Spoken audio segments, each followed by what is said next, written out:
କବିତାର ଶୀର୍ଷକ ହେଉଛି ଅଦରକାରୀ। ତୁମେ ଫି ଥର କୁହ ଦରକାରୀ ଜିନିଷକୁ ଅନାୟାସେ ମାଗ। ତୁମେ କ'ଣ ଦେଇପାରିବ ଗ୍ରୀଷ୍ମ ଋତୁଟିଏ ଶୀତ ସକାଳର ପାହାନ୍ତି ଆକାଶରେ? ତୁମେ କ'ଣ ଦେଇପାରିବ କାଶତଣ୍ଡି ଫୁଲଟିଏ ଧାରା ଶ୍ରାବଣର କୁହୁଡ଼ିଆ ସକାଳରେ?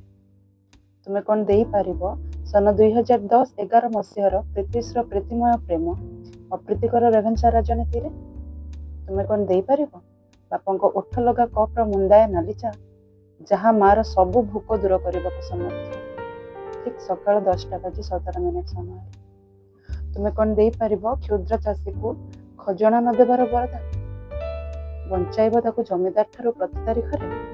ତୁମେ କ'ଣ ଦେଇପାରିବ ମିନି ପିଙ୍କି ରାଣୀକୁ ତାଙ୍କ କୁମାରୀତ୍ୱର ଅକ୍ଷୁର୍ଣ୍ଣତା, ସେ ବଦମାସ ଶ୍ରମେର ଚଙ୍ଗୁଲରେ ଫସି ସମ୍ପୂର୍ଣ୍ଣ ଜୀବନକୁ ନଷ୍ଟ କରିବାର କିଛି କ୍ଷଣ ପରେ? ତୁମେ କ'ଣ ଦେଇପାରିବ ବିଶ୍ୱର ସବୁ ଭୋକିଲାଙ୍କୁ ଭୋକ ନ ହେବା ପାଇଁ ମୁନ୍ଦାଏ ରସାୟନ ସାମଗ୍ରୀ, ଡଷ୍ଟବିନ୍ରୁ ଫାଳେ ପାଉଁରୁଟି କାଢ଼ି ପାଟିରେ ଗେଞ୍ଜି ଦେବା ମୁହୂର୍ତ୍ତରେ? ତୁମେ କ'ଣ ଦେଇପାରିବ ରାତାରାତି ସବୁ ବେକାରୀଙ୍କୁ ରୋଜଗାରର ପନ୍ଥା, ପରିବାରର ପାରିବା ପଣ ଆଉ କିଞ୍ଚିତ ବିଶ୍ୱାସ ତୁଟିବାର ନକ୍ଷତ୍ର ବେଳାରେ?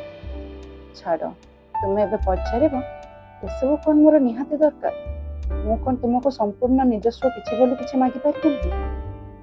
ଟଙ୍କା, ସୁନା, ଶାଢ଼ୀ, ଅନେକ କିଛି ଯାହା ନାରୀମାନଙ୍କୁ ପ୍ରଲୋଭିତ କରେ। ଠିକ୍ ଅଛି, ମୁଁ ମାଗୁଛି ଅତି ନିଜସ୍ୱ କିଛି। ତୁମେ କ'ଣ ଦେଇପାରିବ ଶେଷ ଶ୍ରାବଣର ଚିଠି, ପ୍ରେମିକାର ସମ୍ପୂର୍ଣ୍ଣତା, ବଧୂ ନିରୁପମାର ଅଧିକାର, ପୁଣ୍ୟତୋୟାର ମୁଖ୍ୟ ଆଉ ଶୁଭ୍ର ମଲ୍ଲିକାର ମାତୃତ୍ୱ ଏକ ସମ୍ପୂର୍ଣ୍ଣ ନୂତନ ତିଥିରେ?